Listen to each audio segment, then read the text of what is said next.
Today I'm going to share with you one of my favorite side dishes growing up, Harvard Beets. They are so delicious. Welcome to Tess's Kitchen.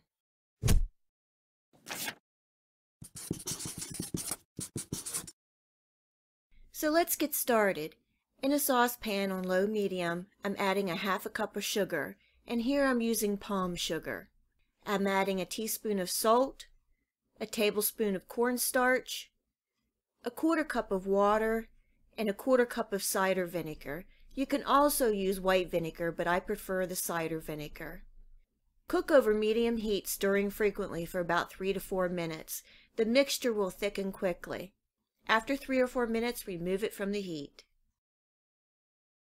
While growing up, I remember this Harvard Beet recipe as a side dish for meatloaf or at the holiday table with turkey.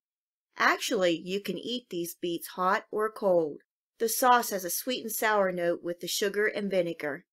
The beets are covered with this creamy, beautiful sauce that is a great addition to any meal. Now I'm adding 2 15-ounce cans of sliced beets, one with the juice and the other one drained.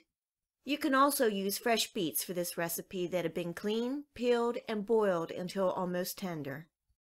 Give the beets a gentle stir, making sure all the beets are coated and everything is well combined. We're going to cover this and let it set for 30 minutes. Time is up and it's actually been a couple hours.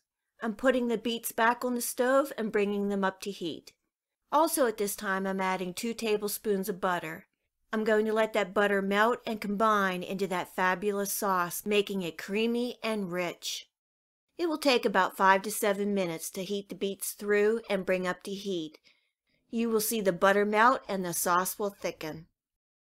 You can find this recipe in the list of ingredients in the description box below. If you like this video, remember to give me a thumbs up, subscribe, and leave a comment below. You can also come visit me on Facebook, Google+, Pinterest, and Tess Cooks For You blog. The beets look like they're heating and thickening well, and they smell delicious. One way that I can tell they are done is run my finger over the back of the spoon, and if the sauce does not run together, it's done. And they are ready, and you can see where the sauce is already starting to thicken. I have seen some add a hint of clove or some orange juice or zest. I like the traditional version. You can store these Harvard Beets in the refrigerator up to a week. Just add a little bit of water and reheat over medium heat. I hope you give this Harvard Beet recipe a try. Being that the beets are so rich and creamy, sweet and good, it is a good way to get the kids to eat their vegetables. Until next time, enjoy. Thanks for joining me here in Tess's Kitchen.